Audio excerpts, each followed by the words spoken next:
నమస్తే. వీధులు స్వాగతం. లక్షణ సమాజహితం. ప్రస్తుతం రాష్ట్రంలో నెలకొన్నటువంటి సందిగ్ధత కాంగ్రెస్ పార్టీ ఎమ్మెల్యేలు ఎమ్మెల్సీలు టీఆర్ఎస్ పార్టీలో విలీనం కావడం చేత కాంగ్రెస్ పార్టీ ప్రజాస్వామ్య పరిరక్షణ సభ మననే బట్టి విక్రమకుమార్ గారు నిర్వహించారు. మరి ఆ ఒక దీక్షను భగ్నం చేయడం చేత మరి కాంగ్రెస్ పార్టీ అంతా కూడా గుర్రుగా ఉంది. మరి ప్రస్తుతము ఎమ్మెల్యేలను ఎమ్మెల్సీలను వాళ్ళ పార్టీలో విలీనం చేసుకోవడం వల్ల హైకోర్టు కూడా నోటీస్ ఇచ్చింది. ఈ విధానం పైన మనతో డిస్కస్ చేయడానికి నాగులూరి కృష్ణకుమార్ గారు ఏఐసిసి ఓబీసీ సెల్ కోఆర్డినేటర్ మనతో ఉన్నారు. వారిని అడిగి మరికొన్ని విషయాలు తెలుసుకుందాం. నమస్తే సార్. నమస్తే అండి. ఎలా ఉన్నారు సార్? రాష్ట్రం అయితే గందరగోళమైన పరిస్థితి ఏర్పడ్డది. ప్రజాస్వామ్యం కూని అయిపోయింది. ఏదైతే సిద్ధాంతాలతోటి తెలంగాణ రాష్ట్రం ఏర్పడ్డదో ఆ సిద్ధాంతాలన్నీ పక్కన పెట్టేసి ఈరోజు తెలంగాణ వ్యతిరేకులని అక్రమదారులని మొత్తం ఆ పార్టీలో చేర్చుకున్నాడు. వారికి మంత్రి పదవులు కట్టబెట్టిండు. దాంతోపాటు కాంగ్రెస్ పార్టీ ద్వారా గెలిచిన ఎమ్మెల్యేలని భయభ్రాంతులు కొందరిని గురి చేసి కొందరు డబ్బుల ఆశ చూపించి వాళ్ళని పదవులు ఆశ చూపించి వాళ్ళ పార్టీలో చేర్చుకుంటున్నాడు. తను మాట్లాడే మాటలు వేరే ఉంటాయి, చెప్పే మాటలు వేరే ఉంటాయి. నేను ఏమంటున్నానంటే తెలంగాణ పరువు పోడగొట్టొద్దని మేము కేసీఆర్ గారికి విన్నపిస్తున్నాం. ఈరోజు రాష్ట్రంలో ఒక దళిత నాయకుడు సిఎల్పి లీడర్ కాగానే తనకి భయం పుట్టుకొచ్చింది. అంటే మరో రాజశేఖర రెడ్డి లాంటి నాయకుడు బట్టి విక్రమార్క గారు అవుతారేమో అన్న భయము తనలో ఏర్పడి ఇటువంటి కార్యక్రమాలు చేపట్టడం జరుగుతుంది. మూడో పాయింట్ ఏంటంటే అండి, ఇతను ఏ కార్యక్రమం చేసినా కానీ ఏ మాటలు చెప్పినా కానీ ఆ మాటలో కట్టుబడి ఉంటున్నాడు. 26 మంది పిల్లలు ఇంటర్ విద్యార్థులు చనిపోతే కనీసం స్పందించలేదు. కానీ కొనుగోలులో మాత్రం ఎంత శ్రద్ధ పెడుతున్నాడు. తను శ్రద్ధ పెడతాడు, తన కొడుకు శ్రద్ధ పెడతాడు, మంత్రులు శ్రద్ధ పెడతారు, వాళ్ళు మాట్లాడతారు. మీరు ఎందుకయ్యా విద్యార్థుల గురించి మాట్లాడారంటే విద్యార్థులు మీకు ఓటేయరనే ఉద్దేశంతో విద్యార్థుల గురించి మాట్లాడరు మీరు. కానీ ఎమ్మెల్యేలు మాత్రం మీకు కావాలి. ఎందుకు భయము మీకు ఎమ్మెల్యేలు? ఎక్కడ మీ హరీష్ రావు పార్టీ నుంచి డివైడ్ చేస్తున్న భయంతో మీ సైడ్కి కొంతమంది ఎమ్మెల్యేలను గుంజుకోవాలనే ఉద్దేశం. అది ఇలాంటి భయం వాతావరణం మీలో ఉండి మా పార్టీ ఎమ్మెల్యేలను కొనుక్కోవడం అనేది ఇది దారుణము. ఇది దేశంలో ఇది ఒక దుస్సంఘటన అనొచ్చు. ఎందుకంటే సోనియా గాంధీ గారు తెలంగాణ ఇచ్చారు, తెలంగాణ ప్రజలు మంచిగా ఉండాలని ఇచ్చారు. కానీ ఇటువంటి దుర్మార్గపు చర్యలు చేపట్టరాదని సోనియా గాంధీ గారు ఆ రోజు తెలంగాణ లేతే తెలంగాణ రాకపోతుంది. ఆమె తెలంగాణకు దేవత ఆమె. అటువంటి ఆమెని మీరు మోసం చేసిర్రు. ఈరోజు మీరు మాట్లాడతారు తెలంగాణ నేను మహాత్మా గాంధీ అని. తెలంగాణ మహాత్మా గాంధీ అంటే మహాత్మా గాంధీ గారు మద్యం తాగలేదు. కానీ మీరు పొద్దున్న లేస్తే మద్యం తాగుతారు, ఫామ్ హౌస్కే పరిమితం అవుతారు. మీరు ఏ విధంగా మిమ్మల్ని మీరు పెద్ద నాయకుడు అని చెప్పుకుంటున్నారో నాకు అర్థం అవ్వట్లేదు. అయితే చూసుకున్నట్టయితే మన కేటీఆర్ గారు ఒక ప్రెస్ మీట్ పెట్టి 1971లో తెలంగాణ ప్రజా సమితిలో గెలిచినటువంటి ఎంపీలను మీరు మీ పార్టీలో విలీనం చేసుకోరు. అలాగే 2004లో మా పార్టీలో గెలిచినటువంటి 10 మంది ఎమ్మెల్యేలను మరి 3/2% లేకుండా కూడా విలీనం చేసుకోరు. మొన్న 2018లో మరి ఏదైతే ఉందో చేవెళ్ళ ఎంపీ కొండ విశ్వేశ్వరరెడ్డిని మరి ఇంకా ఎమ్మెల్సీలను కూడా మా పార్టీ నుంచి మీరు తీసుకోవడం జరిగింది. మరి మీకు మీ సైడ్కి వచ్చేసరికి ఒక ప్రాబ్లం, మా సైడ్కి వచ్చేసరికి ఒక ప్రాబ్లం అని కాంగ్రెస్ పైన ఆరోపణలు కూడా చేయడం జరిగింది. దీన్ని ఎలా చూస్తారు మీరు? గతంలో జరిగిన పరిమాణాలన్నీ గతంలో జరిగినాయి. సరే మేము తప్పు చేసినాం అనుకోండి. అప్పుడు రాజశేఖర రెడ్డి గారు తప్పు చేసినట్టు అంటే ఆయన తప్పు చేసింది కాబట్టి మీరు కూడా తప్పు చేస్తారా? ఆయన గతంలో ఎన్ని మాటలు మాట్లాడిండు, ఎన్ని మాటలు తిట్టిండు కేసీఆర్ వాళ్ళ కొడుకు. ఈరోజు మీకు బుద్ధి లేదా? మళ్ళీ మీరు ఇదే పనులు చేస్తారా? మీరు సక్రమ మార్గంలో ఎందుకు నడుస్తలేరు? గతంలో వాళ్ళు వచ్చిర్రు మా పార్టీలో, కానీ మళ్ళీ ఎలక్షన్లు పోయి మళ్ళీ ఎలక్షన్ నిలబడి వాళ్ళు ఓడిపోయినరు, గెలిచిండ్రు, సెక్రటరీ. మీరు ఎలక్షన్లకు పోతలేరు కదా. మీరు మీ పార్టీలకు విలీనం చేసుకున్నారు. మన టీడీపీ వాళ్ళని విలీనం చేసుకున్నారు, ఇప్పుడు కాంగ్రెస్ వాళ్ళని విలీనం చేసుకుంటారు. విలీనం ఎందుకు అయ్యా బాబు? నీకు దమ్ము ధైర్యం ఉంటే నువ్వు నిజంగా నిలబడాలనుకుంటే వాళ్ళతో రిజైన్ చేయించి గెలిపించుకో. నీ కూతురు మొన్న ఓడిపోయింది ఉదాహరణకు, అతి ఘోరంగా ఓడిపోయింది. అంటే ప్రజలు తెలిసిపోయింది మీరేంది, మీ వాతావరణం ఏంది, మీరు ఏం చెప్పిన వాగ్దానాలు ఏంది అన్నీ మర్చిపోయి ఈ ప్రజలని మొత్తం అందరినీ కూడా మభ్యపెట్టే పనులు చేస్తారు. కాబట్టి ప్రజలు మీ బిడ్డను ఘోరంగా ఓడగొట్టిరు, మీ బంధువు అయిన వినోద్రావును కూడా ఓడగొట్టిరు. ఇంకా అంతకంటే మీకు ఏం కావాలో నాకు అర్థం అవ్వట్లేదు. అయితే ఇప్పటికిప్పుడు మీరు మాట్లాడినట్టయితే మరి మొన్న జరిగినటువంటి జడ్పీ చైర్మన్లో కూడా 32కి 32 కూడా మాకే వచ్చింది. ప్రజా తీర్పు అంతా మాకే ఉంది. కాంగ్రెస్ పార్టీ అవాకులు చవాకులు మాత్రమే పేలుతుందని ఆరోపణలు చేస్తారు. దీన్ని ఎలా చూడాలి? వీళ్ళు కేసీఆర్ అండ్ వాళ్ళ కొడుకు ఇద్దరు కూడా భయభ్రాంతులకు గురి చేస్తున్నాడు.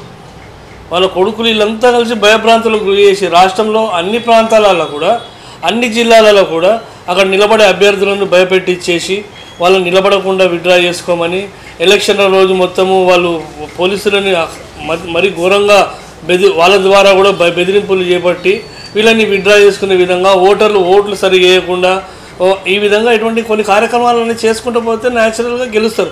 అయినా కానీ కాంగ్రెస్ 1000 కంటే ఎక్కువ స్థానాలు గెలుచుకున్నది. మళ్ళీ ఎంపీటీసీలు మన దాని గురించి ఏం మాట్లాడతారంటే కాంగ్రెస్ పార్టీకి అన్ని ఓట్లు అంతమంది ఎంపీటీసీలు వచ్చినప్పుడు మీకు మా 3000 చిల్లర వచ్చినాయి.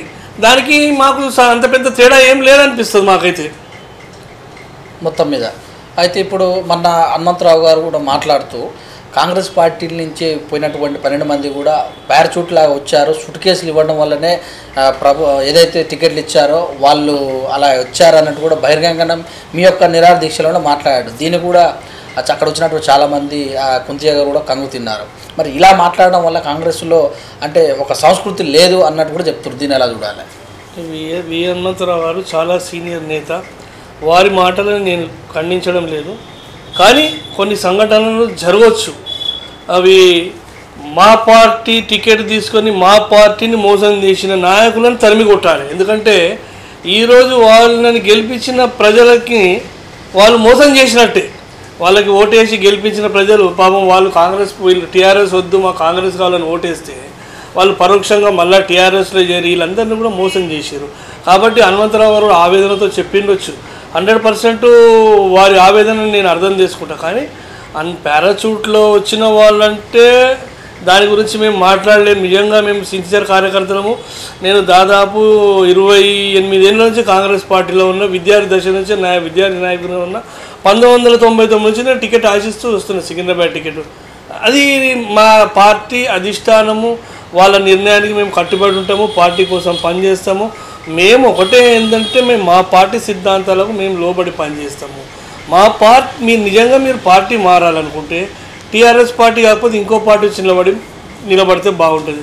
మమ్మల్ని మీరు మోసం చేసిరు, మా కష్టాన్ని మోసం చేసిరు, మా కాంగ్రెస్ కార్యకర్తల బాధలను మోసం చేసిరు, వాళ్ళ కుటుంబాలను మోసం చేశారు. ఆ ఉసురు అనేది ఇప్పుడు పార్టీ మారిన ఎమ్మెల్యేలకు తప్పకుండా తగులుతుందని మీ ద్వారా నేను తెలియజేస్తున్నాను. మన తలసాని శ్రీనివాస్ యాదవ్ గారు కూడా ప్రెస్ మీట్లో జాతీయ ఏదైతే రాహుల్ గాంధీ తన బరువు బాధ్యతలు లేకుండా పక్కకు తప్పుకుంటే కూడా ఆయననే ఖచ్చితంగా కూడా ఉండాలి అన్నట్టు చెప్తున్నారు. ఇంకా పోతే కాంగ్రెస్ పార్టీ ఎమ్మెల్యేలను మేము రమ్మంటలేము, వాళ్ళే మా విధానాన్ని మెచ్చి వస్తున్నారు, ఈ అవాకులు చేవాకులు పేలొద్దని మీడియా పరంగానే హెచ్చరికలు చేశారు. దీని ఎలా చూడాలి? తలసాని గారు మాట్లాడుతున్నారంటే తలసాని గారు కూడా అక్కడ నోరు లేని పక్షే. ఏదో టైం పాస్కు తలసానిని వాడుకుంటారు వాళ్ళు. కేసీఆర్ కుటుంబము హరీష్ రావుని వాడుకున్నారు, అంతకుముందు నరేంద్రని వాడుకున్నారు, విజయశాంతిని వాడుకున్నారు. ఈరోజు తలసానిని కొన్ని రోజులు వాడుకుంటారు, పక్కన పెట్టేస్తారు. అయితే రెండోది ఏంటంటే వీళ్ళు మా పార్టీ నాయకత్వం మీద వీళ్ళు విమర్శించేంత స్థాయి అయితే వీళ్ళకి కాదు, తలసానికి కాదు, కేసీఆర్ కూడా కాదు. ఎందుకంటే వాళ్ళ నాయకుడే వెళ్ళి సోనియా గాంధీ గారికి పాదాభివందనం చేసి ఫ్యామిలీతో సహా పాదాభివందనం చేసి వచ్చిండు. వాళ్ళు మా నాయకుల గురించి మాట్లాడే ఆ స్థాయి అయితే వాళ్ళకి లేదనుకుంటా నేను. అయితే ఇక మీదటనైనా మరి కాంగ్రెస్ పార్టీ ఎలా ప్రక్షాళన జరగబోతుంది, అది ఒక సీనియర్ లీడర్గా రాబోయే రోజులలో పార్టీ ఎలా ముందుకు తీసుకెళ్లే అవకాశం ఉంది? చూడండి, గతంలో చంద్రబాబు నాయుడు ముఖ్యమంత్రి ఉన్న టైంలో 26 మంది ఎమ్మెల్యేలు ఉండే. దాని తర్వాత ఒక్కటేసారి రాజశేఖర రెడ్డి ప్రభంజనంలో చంద్రబాబు నాయుడు తుడిచి పెట్టుకుపోయిండు. ఈరోజు వాళ్ళే అంటున్నారు, వాళ్ళ మిత్రుడు వైఎస్ జగన్ చంద్రబాబుకి నేను ఓడగొడతా, వైఎస్ జగన్ని గెలిపిస్తా అని చెప్పుకున్నాడు. వాళ్ళ పార్టీ మారిన ఎమ్మెల్యేలు 23 మంది. ఈరోజు చంద్రబాబు నాయుడుకి 23 మంది అయిపోయారు, ఆయనకు 150 మంది అయిపోయినారు. అంటే ఎంతమందిని పార్టీ నుంచి జంప్ చేసుకుంటూ అంత నెంబరే అక్కడ వచ్చింది. కేసీఆర్ కూడా గతంలో 12 సీట్లకే పరిమితం అవుతాడు. ఆ 12 సీట్ల పరిమితంలో వాళ్ళ కొడుకు కేసీఆర్ వీళ్ళందరూ వెళ్ళిపోతారు. హరీష్ రావు లాంటి వాళ్ళు గెలుస్తారు. ఆ పరిస్థితి ఆయనకు ఏర్పడుతుంది. ఆయన ఇంకా ఊహిస్తలేడు. ఇటువంటిది సేమ్ రిపీట్ అయింది. ఎందుకంటే తన దోస్తు అక్కడ జగన్ ఉన్నాడు. ఆ జగన్కి ఏదైతే జరిగిందో ఇక్కడ కేసీఆర్ కూడా అదే జరుగుతుందని మా. అయితే ఇప్పుడు హుజూర్ నగర్లో కూడా మీ పార్టీ చీఫ్ రాజీనామా చేయడం వల్ల అక్కడ సందిగ్ధత ఏర్పడింది. అక్కడ విజయశాంతి కానీ ఇంక మరోవరు వచ్చే అవకాశం ఉందని చెప్తారు. ఇది మరి ఆ సీటును మీరు సందిగ్ధం చేసుకుంటే మీ దగ్గర ప్రణాళికలు? ఆ సీటు హుజూర్ నగర్ సీట్ అనేది కాంగ్రెస్ కంచుకోట, మా పిసిసి అధ్యక్షులు గారి కాన్స్టిట్యున్సీ. ఆయన చాలా పెద్ద నాయకుడు. అక్కడ ఆయన మాట వేదము. ఆయనని బీట్ చేసి కేసీఆర్కి అంత ధైర్యం ఉండదు. అక్కడ టీఆర్ఎస్ గెలిచే పరిస్థితి ఉందని మీ ద్వారా నేను తెలియజేస్తున్నాను. ఇప్పుడు రాబోయే రోజులలో పిసిసి ఎవరైతే ఉత్తమ్ కుమార్ రెడ్డి ఉన్నారో ఆయనను మారిస్తేనే మరి ఇక్కడ తెలంగాణలో పార్టీ గాడిలో పడుతుంది. అలాగే ఆ పోస్టుకు మరి ఎవరైతే కోమటిరెడ్డి బ్రదర్స్ ఉన్నారో వారికి తగ్గవారు, ఆ పోస్టుకు తగ్గవారని అక్కడక్కడ సోషల్ మీడియాలో కూడా వినబడుతుంది. నిజమేనా? మార్చే అవకాశాలు ఏమైనా ఉన్నాయా? కాంగ్రెస్ పార్టీలో ప్రతి కార్యకర్త పిసిసి నాయకుని అంత స్థాయిన వ్యక్తి. ఏంటంటే చిన్నవాడికి కూడా అవకాశం ఇస్తే మేమేదో తడాకా చూపిస్తాం. ఒక కోమటిరెడ్డి బ్రదర్సే కాదు, చాలామంది రాష్ట్రంలో పిసిసి అయ్యే స్థాయి ఉన్న నేతలు చాలామంది ఉన్నారు. వీళ్ళ అరాచకాలను ఎదుర్కొనే సమర్థత ఉన్న నాయకులు ఉన్నారు. మాకు ఎవరినిచ్చినా పిసిసి ప్రెసిడెంట్ మేము సాధారణంగా ఆహ్వానిస్తాం. వారి కింద పనిచేస్తాం. పార్టీ కోసం నిరంతరం పోరాడుతూనే ఉంటాం.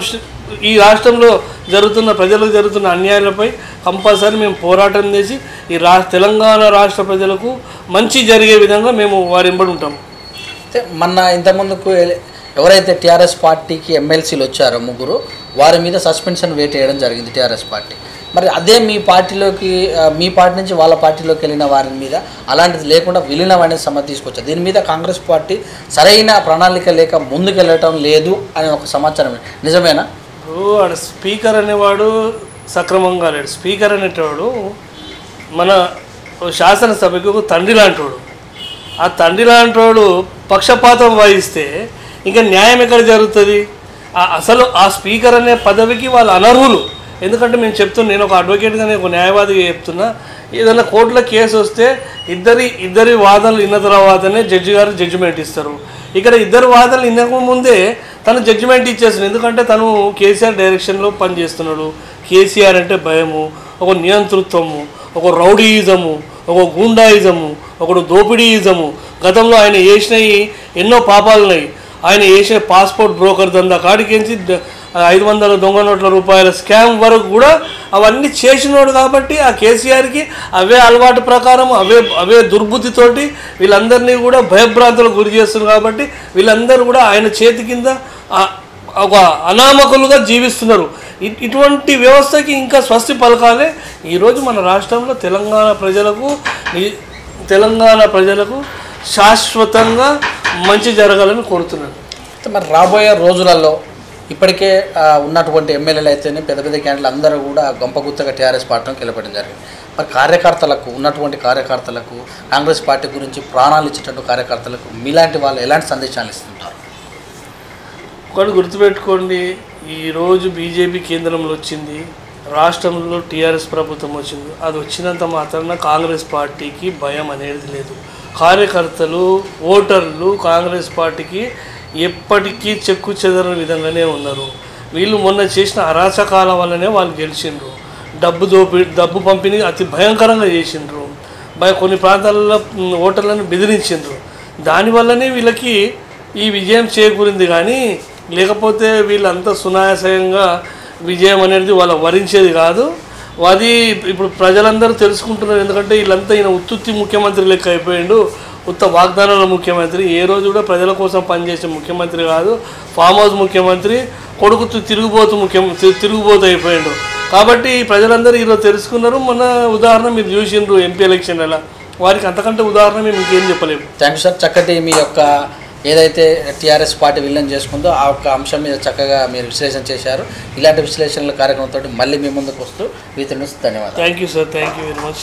ఇదండి మరి ఏదైతే కాంగ్రెస్ పార్టీలో 12 మంది గెలిచినటువంటి వ్యక్తులు టీఆర్ఎస్ పార్టీలో గెలవడం అనేది ప్రజలను మోసం చేశారని, మరి ప్రజలు అక్కడ ఉన్నటువంటి టీఆర్ఎస్ పార్టీలో ఉన్నటువంటి వ్యక్తులను కాదని కాంగ్రెస్ పార్టీని గెలిపించారంటే అక్కడ మా మీద ఉన్నటువంటి అభిప్రాయంతో గెలిపించారని, అందుకు అనుగుణంగా వీళ్ళు పార్టీ మారటము అది ఏదైతే ఉందో గతంలో జరిగినటువంటిది అయినా కూడా ఆ తర్వాత వాళ్ళు ఎక్కడైతే రాజీనామా చేసి మరి ఎన్నికలకు వెళ్ళారు. ఈ దఫా అలా చేయడం లేదు.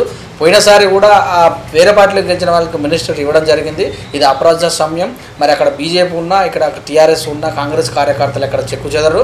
రాబోయే రోజులలో మంచి పరిణామాలు ఏర్పడతాయి. మళ్ళీ మా ప్రభుత్వం వస్తుందన్న దిశగా మాకు నాగలూరి కృష్ణకుమార్ గారు ఓబీసీ సెల్ జాతీయ కన్వీనర్ మనకు చెప్పారు. చూస్తున్న విధంగా కెమెరామెన్ రాజుతో మే సురేష్ దండు.